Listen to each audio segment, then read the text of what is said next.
உங்களோட பேர் என்னங்க? எங்கேருந்து வரீங்க? என்ன தரவரிசை எண்? என்ன துறை எடுத்திருக்கீங்க? என் பேர் வந்து ஆர் விஸ்வா ப்ரோ. நான் வந்து தஞ்சாவூர்லேருந்து வரேன். ரேங்க் வந்து 278. என்ன டிபார்ட்மெண்ட் எடுத்திருக்கீங்க? Rural development, Chengalpattu. என்ன படிச்சிருக்கீங்க? பிஏ இங்கிலீஷ் படிச்சிருக்கேன். கல்லூரி முடித்தது வந்து 2023 முடித்தேன். 2 இயர்ஸ் ப்ரிப்பரேஷன். ஸ்டெனோ முடிச்சுட்டு அடுத்தது வந்து டிஎன்பிசி படித்தேன். இது உங்களோட எத்தனாவது முயற்சி? இது ஃபஸ்ட்டு காலேஜ் படிக்கும்போது ஒன்று, இப்போ ஒன்று. ஷார்டன் முடித்ததுனால தான் அச்சீவ் பண்ண முடிஞ்சுச்சு. ஷார்டன் வந்து ஸ்ரீதிலகா டெக்னிக்கல் இன்ஸ்டியூட்டில் படித்தேன். ஆயில் மில் திலகா மேம்கிட்ட படித்தேன் திருச்சியில். டிஎன்பிஎஸ்சி அது வந்து எல்லாமே மகா சார் அவங்களோட அட்வைஸ் தான். தஞ்சாவூர் உதயம் அகாடமி இதெல்லாம் படித்தனால தான் சக்ஸஸ் பண்ண முடிஞ்சிச்சு. நீங்கள் எத்தனை கேள்விகள் போட்டீங்க? நான் வந்து 142 கொஷின்ஸ் போட்டேன். டிஎன்பிஎஸ்சி படிக்க வந்த பிறகு என்ன படிக்கணும், எங்கேருந்து படிக்கணும், எப்படி படிக்கணும், இதெல்லாம் தெரிஞ்சுக்க எவ்வளோ நாட்கள் எடுத்துக்கிச்சு உங்களுக்கு? ஃபஸ்ட்டு எடுத்தோடனே தமிழ் மட்டும் தான் படித்தேன். அது ஒரு 6 மந்த் to 7 மந்த் தமிழ் படிச்சிருப்பேன். அப்புறமேட்டு போர்ஷனை மாற்றிட்டாங்க, டிசம்பர் கிட்ட மாற்றிருப்பாங்க. அதுக்கப்புறமேட்டு இலக்கணம் மட்டும்தான் பேஸ் அப்படின்னு சொல்லிட்டாங்க. 15 மார்க் தான் வந்து எல்லாமே நம்ம வந்து மனப்பாடம் பண்ணுற மாதிரி இருக்கும். மீதி எல்லாமே இலக்கணம் பேஸ்ன்னு சொல்லிட்டாங்க. அதனால் வந்து நம்ம இலக்கணத்துக்குன்னு தனியாக டைம் எடுத்து பார்க்க வேண்டியது இருந்துச்சு. தமிழ் மேக்ஸ் ரொம்ப இம்பார்ட்டன்ட். ஜிஎஸ் வந்து எப்போதுமே கஷ்டமாக இருக்க மாதிரி இருக்கும். ஜிஎஸ் வந்து குரூப் 1 ஸ்டாண்டர்ட் படிச்சுக்கிறது நல்லது. குரூப் ஒன் ஸ்டாண்டர்ட் படிச்சுக்கிட்டாலே போதும். குரூப் 4 ஈஸியாக பண்ணிடலாம். தமிழுக்கு நீங்கள் எதுவும் வெளி புத்தகங்கள் எதுவும் படிச்சிங்களா, இல்லை பள்ளி பாட புத்தகங்கள் தான் படிச்சிங்களா? குரூப் 4 படிக்கும்போது எங்களுக்கு வெளி புக்கு படிக்கணுங்கிறது தெரியாது. ஏன்னா நாங்கள் ஸ்கூல் புக்கே நினச்சிட்டோம். அதனால் நம்ம ஸ்கூல் புக் மட்டும் தான் படித்தோம். இப்போ வந்து குரூப் 2 அட்டன் பண்ணக்கப்புறம் ஒரு ஐடியா கிடச்சிருக்கு. அடுத்தது குரூப் 4 எப்படி அணுகிறது, குரூப் 2 எப்படி படிக்கிறது, அது மாதிரி ஒரு ஐடியா கிடச்சிருக்கு. குரூப் 4 பண்ண மாதிரி ஸ்கூல் புக்கே வந்து நம்ம நம்பி போயிடக்கூடாது. நம்ம வந்து இலக்கணத்துக்கு தனியாக வந்து டைம் எடுத்து பார்க்கணும். வெளி புக்கு கண்டிப்பாக படிக்க வேண்டியது கட்டாயத்தில் இருக்குது டிஎன்பிசி படிக்கிற மாணவருக்கு. மேக்ஸ் நீங்கள் எந்த மாதிரி ப்ரிப்பேர் பண்ணீங்க, அதை பற்றி சொல்லுங்கள். மேக்ஸ் வந்து என்னென்னா ஒரு சைக்கிள் போர்ஷனில் இருக்கிறது எல்லாமே கவர் பண்ணதுக்கப்புறம் ஒரு சைக்கிள் முடிஞ்சிருச்சுன்னு அர்த்தம். அதுக்கப்புறம் நம்ம இதில் வந்து கான்சன்ட்ரேஷன் பண்ணால் ப்ரீவியஸ் இயர் கொஸ்டினில் தான் பண்ணணும். முக்கியமாக வந்து மேக்ஸ் அந்த இதில் வந்து எனக்கு ஸ்கோர் பண்ணி கொடுத்தது. நான் வந்து போர்ஷன்ஸை மட்டுமே முடிச்சு இல்லாமல் ப்ரீவியஸ் இயர் கொஸ்டினை போடணுங்கிற ஃப்ரெண்ட்ஸ் நிறைய பேர் சொன்னாங்க.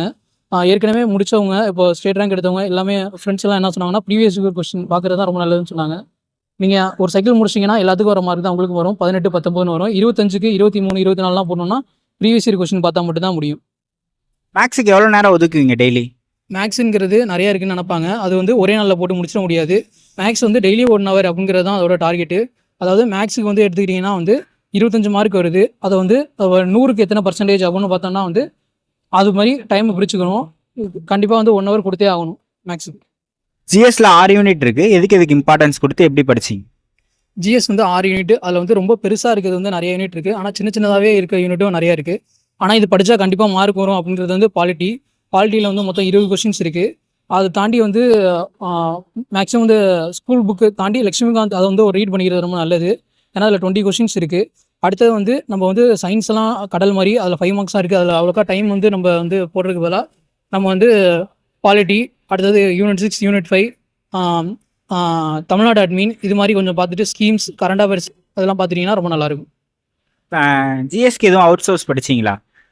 ஜிஎஸ்க்கு நாங்கள் படிக்கும்போது நாங்கள் எடுத்துக்கிட்ட கேப் வந்து ஒரு 15 மாதம், அதாவது 1 year 3 months அப்படிங்கிறதுனால எங்களுக்கு வந்து ஜிஎஸ்க்கு அவுட் சோர்ஸ் போகிறதுக்கு டைம் கிடைக்கல.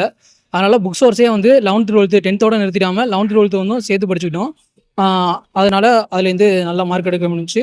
இது வந்து எங்கள் அப்பாவோட சப்போர்ட், எங்கள் அம்மாவோட சப்போர்ட் தான் ஃபுல்லாக. எங்கள் இப்போதும் வந்து 10 to 3 நான் வந்து தூங்குறது, 9 to 3 9 மணிக்கு படுத்துட்டு 3 மணிக்கு எந்திரிச்சிருவேன். 3 o'clock எந்திரிச்சிருவேன். அம்மாவோட சப்போர்ட் தான். காலையில் எழுந்திரிச்சு ஃபுல்லாக சமைச்சு கொடுத்துருவாங்க. நான் வந்து அகாடமி காலைல ஒரு 7:30 ரீச் ஆனால் திருப்பி 5 மணிக்கு தான் வருவேன். காலையிலே நான் போகும்போது 7:30 வந்து லஞ்சும் காலைல பிரேக்ஃபாஸ்ட் எல்லாமே சமைச்சு கொடுத்துருவாங்க. அதனால் வந்து ஃபுல் சப்போர்ட் வந்து அம்மா பண்ணாங்க. மற்ற படிக்க வைக்கிறது எல்லாமே டேடி சப்போர்ட் தான். ஏன்னா வந்து டைம் கொடுத்தா தான் ஒருத்தரால் படிக்க முடியும். ஒருத்தருக்கு டைம் கொடுத்துட்டோன்னா குரூப் 1 கூட கிளியர் பண்ணலாம். ஒரு சர்டன் பீரியட் கொடுத்துட்டோன்னா அது வந்து டைம் தரது வந்து நம்ம அப்பா கையில் தான் இருக்குது. அப்போ தான் ஃபுல்லாக டைமிங் இருந்தது. அவங்க 2 பேர் இல்லைனா கண்டிப்பாக சக்ஸஸ் பண்ணியிருக்கவே முடியாது. உங்களோட ரிவிஷன் ஸ்ட்ராட்டஜி பற்றி சொல்லுங்கள். நீங்கள் எந்த மாதிரி ரிவைஸ் பண்ணுவீங்க? ரிவைஸ் பண்ணுறது அப்படிங்கிறது என்னென்னா வந்து 1 டேக்கு படிச்சிட்டோன்னா அந்த முடிக்கிற அந்த டே சாயந்தரம் போல் கொஞ்சம் ரிவைஸ் பண்ணிக்கிறது நல்லது. அடுத்த நாள் காலையில் இருந்துச்சு அதை ஃபுல்லாக ரிவைஸ் பண்ணோன்னா ஆஃப் டே முடிஞ்சிடும். அப்படி பண்ணக்கூடாது. நம்ம வந்து 1 hour வந்து அதை திருப்பி பார்க்கணும். இம்பார்ட்டண்டானது புரியாது என்ன, நமக்கு அடிக்கடி மறந்து போகிறது என்ன அப்படிங்கிறத வந்து நம்ம வந்து நோட் பண்ணி வச்சுக்கணும். அதை வந்து திருப்பி ரிவைஸ் பண்ணாலே போதும். எக்ஸாம் ஹாலில் என்னென்ன மிஸ்டேக்ஸ்லாம் பண்ணக்கூடாது அதை பற்றி சொல்லுங்கள். எக்ஸாம் ஹாலில் பயப்படக்கூடாது. தெரிஞ்ச கொஸ்டின்ஸை வந்து நம்ம வந்து தப்பாக போட்டுறக்கூடாது. ஒரு தெரியாத கொஸ்டினை நம்ம கரெக்டாக போகிறதோட தெரிஞ்ச கொஸ்டினை தப்பு பண்ணிட்டோம்னா நம்ம வந்து 1000 பேத்துக்கு அப்புறம் போயிடுவோம் அப்படின்னு எங்கள் சார் அடிக்கடி சொல்லுவாங்க. அதாவது ஒரு தெரிஞ்ச கொஸ்டின், எல்லாத்துக்கும் தெரிஞ்ச கொஸ்டினை நம்ம தப்பு பண்ணிட்டோம்னா நம்மள 1000 பேர் மிந்திடுவாங்க. யாருக்கும் தெரியாத கொஸ்டினை நம்ம ஒரு கொஸ்டின் போட்டால் கூட அது வந்து பெரிய விஷயம் கிடையாது. எல்லாரும் போகிற கொஸ்டினை நம்மளும் கரெக்டாக போட்டோம்னா நம்ம அந்த அந்த நம்மளோட ப்ரையாரிட்டியை நம்ம இது பண்ணிக்கலாம். எப்படி டைம் மேனேஜ்மெண்ட் பண்ணீங்க அதை பற்றி சொல்லுங்கள். டைம் மேனேஜ்மெண்ட் அதுதான். நான் வந்து டிஎன்பிசி படிக்கும்போது 9 to 3 ஸ்லீப்பிங் ஹவர்ஸ், மற்றதெல்லாம் கொஞ்சம் படிச்சுட்டு மீதி வந்து மத்தியான நேரத்தில் வந்து கொஞ்சம் வந்து 1 hour கொஞ்சம் ஃப்ரீயாக இருந்துருவேன். ஏன்னா படிச்சுக்கிட்டே இருந்தீங்கன்னா உங்களால் ஒன்றுமே பண்ண முடியாது. கொஞ்சம் ஃப்ரீயாக இருந்துருவேன். நான் வந்து கொஞ்சம் மீடியமாக படிக்கிற ஸ்டூடெண்ட்டுங்கிறதுனால எனக்கு அந்த டைம் தேவைப்பட்டுச்சு. ஆனால் நான் ரொம்ப ப்ரில்லியன்ட் அப்படின்னீங்கன்னா நீங்கள் வந்து 7-8 ஹவர்ஸ்லேயே படித்து போகிறவங்களும் இருக்காங்க. எக்ஸாம் ஹாலில் அந்த 3 மணி நேரத்தை எப்படி கையாண்டீங்க, எப்படி டைம் மேனேஜ்மெண்ட் பண்ணீங்க? அதான் வந்து நம்ம உள்ளாரையா வெளியிலையான்னு தீர்மானிக்கிறது அந்த 3 மணி நேரம் தான். அந்த 3 ஹவர்ஸை நம்ம வந்து கரெக்டான டெஸ்ட் ப்ராக்டிஸ் பண்ணாலே போதும். என்ன மெசேஜ் சொல்கிறீங்க? 2026 தேர்வு வருது. இந்த ஒரு ஆண்டு காலத்தை எப்படி பயன்படுத்தலாம், என்ன மெசேஜ் சொல்கிறீங்க ஆஸ்பிரண்ட்ஸ்க்கு?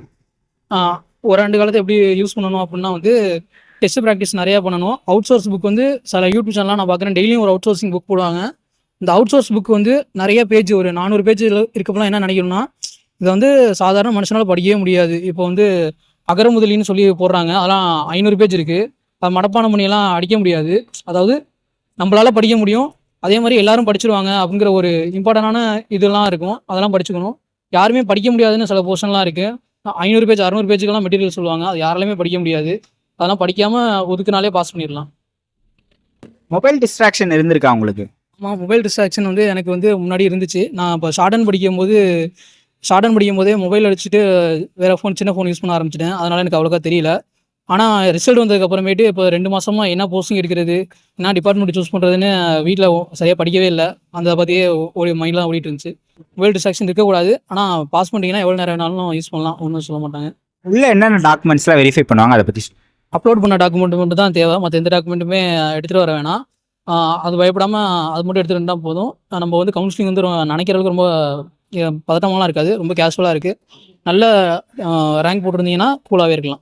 அவங்க இப்போ கிளியர் பண்ணிட்டாங்க, அரசு வேலையை வாங்கிட்டாங்க, உங்களுக்கு எப்படி இருக்குங்க? ரொம்ப மகிழ்ச்சியாக இருக்குது சார். நாங்கள் வந்து ஒரு குக்கிராமத்துலேருந்து தான் வந்திருக்கோம். தஞ்சாவூர் மாவட்டம் போதூர் யூனியன் தொண்டராயன்பாடின்னு சொல்லி ஒரு கிராமம். அந்த கிராமத்தில் தான் இப்போ நாங்கள் வந்திருக்கோம். நான் வந்து டிஎன்சியில் சூப்பராக ஒர்க் பண்ணுறேன். எனக்கு வந்து ரிட்டைர்மெண்ட் வந்து இன்னொரு 4 வருஷம் தான் இருக்குது. என்னோடய எய்ம் வந்து நம்ம ரிட்டைர்மெண்ட் ஆகக்குள்ள எனக்கு வந்து 2 பசங்க, ஒரு பொண்ணு. இது பெரிய பையன். சின்ன பையன் வந்து டிகிரி முடிச்சுட்டு இந்த வெயிட் லிஃப்ட்டில் வந்து நேஷ்னல் போகிறதுக்காண்டி இப்போ ரெடி ஆகிட்டு இருக்காப்புல, நேஷ்னலுக்கு செலக்ட் ஆகிருக்காப்புல. சின்ன பொண்ணு டிஎன்பிஎஸ்சி படிச்சுக்கிட்டு இருக்காங்க. இப்போ இந்த குரூப் 4ல் வந்து ஒரு 10 கொஸ்டின் வந்து அவங்களுக்கு போஸ்டிங் போயிடுச்சு டைப்பிஸ்ட்டுக்கு. இப்போ அடுத்து நெக்ஸ்ட்டு அவங்களுக்கு வந்து வயசு வந்து பார்த்திங்கன்னா 21 தான். தம்பிக்கு வந்து ரொம்ப குறைஞ்ச வயசு 23 தான். வயசு ஃபஸ்ட் டைமாக பாஸ் பண்ணி வேலை கிடச்சிருக்கு. இது வந்து எங்களுக்கு ரொம்ப மகிழ்ச்சியாக இருக்குது. நான் டிஎன்சியில் வந்து சூப்பராக ஒர்க் பண்ணுறேன். அதான் என்னோடய எய்ம் வந்து என்னென்னா, நம்ம ரிட்டையர்டாக ஒரு 4 வருஷம் இருக்குது, நம்ம வெளியில் வரக்குள்ள நம்ம பிள்ளைங்கள ஒரு பிள்ளைங்கள நம்ம வந்து கவர்மெண்ட் ஜாப்பில் சேர்க்கணும். ஏன்னா நமக்கு வருமானம் ரிட்டையர் ஆகிட்டு எங்களுக்கு பென்ஷன்லாம் கிடையாது, வருமானம் கிடையாது நம்ம பிள்ளைங்களுக்குன்னா. அதே மாதிரி எனக்கு சப்போர்ட்டாக வந்து ரொம்ப பெரிய பையன் ரொம்ப கருத்தாக இருப்பாப்புல. இப்போ காசு விஷயம் சரி, படிப்பு விஷயம் சரி, இந்த உங்கள் பாப்பாவையும் தம்பியையும் ஊர் எய்மில் தான் நம்ம கொண்டு வரதை சப்போர்ட்டாக கொண்டு வராப்புல. அந்த எண்ணம் வந்து இப்போ எங்களுக்கு நிறைவேறிச்சு. ரொம்ப சந்தோஷமாக இருக்குது. இப்போ இதுக்கு வந்து நாங்கள் யாராருக்கு நன்றி சொல்லலாம், என்னோடய மனைவிக்கு தான் நான் ரொம்ப நன்றி சொல்லணும். என்னான்னு பார்த்தீங்கன்னா, நான் வந்து செலவு தான் நான் பண்ணுறேன். பாக்கியெல்லாம் நைட்டு 3 மணி, அந்த பெண்ணுக்கு 3 மணிக்கு எந்திரிச்சு சமைச்சு கொடுக்கணும், அந்த பெண்ணுக்கு 6 மணிக்கு. ரொம்ப டைப்ரைட்டிங் இன்ஸ்டியூட் வச்சுருக்கோம். இன்ஸ்டியூட்டையும் பார்த்துக்கிட்டு பஞ்சாயத்து ஆஃபீஸில் ஒர்க் பண்ணுறாங்க, அதையும் பார்த்துக்கிட்டு குடும்பத்தையும் பார்த்துக்கிட்டு ரொம்ப சிரமப்படுறாங்க. அதே இல்லாமல் இவங்க அக்கனாவுக்கு தஞ்சாவூர் வந்து உதயம் சாருக்கு அவருக்கு ரொம்ப நன்றி சொல்லலாம். அவர் வந்து ரொம்ப எங்களுக்கு வந்து அடிக்கடி நல்லா இது பண்ணுவார். அதுக்கு முன்னாடி திருச்சியில் வந்து திலகா மேடம் சொல்லி அவங்க இன்ஸ்டியூட்லாம் வந்து தம்பி ஸ்டெனோ முடித்து இங்கே கோச்சிங் சென்டரில் சேர்ந்து இப்போ செலக்ட் ஆகிருக்காப்புல. இப்போ இவரோட எய்ம் வந்து இதோட மட்டும் இல்லை, இன்னும் அந்த அடுத்த குரூப் வருது, அதில் எழுதி நம்ம பெரிய ஆள் ஆகணும் அப்படிங்கிற எய்மில் அவர் இருக்காப்புல. இப்போ எப்படி இருக்குமா உங்களுக்கு? நீங்கள் தான் நிறைய கஷ்டப்பட்டதா அவங்க சொன்னாங்க, நிறைய வேலைகள் பார்த்துருப்பீங்க, எப்படி இருக்குது இப்போ உங்களுக்கு? நிறைய கஷ்டப்பட்டேன் அப்படின்றத விட என் பையனோட ஹார்ட் ஒர்க்கு தான் அந்த அளவுக்கு சக்ஸஸ் ஆனதுக்கு காரணம்.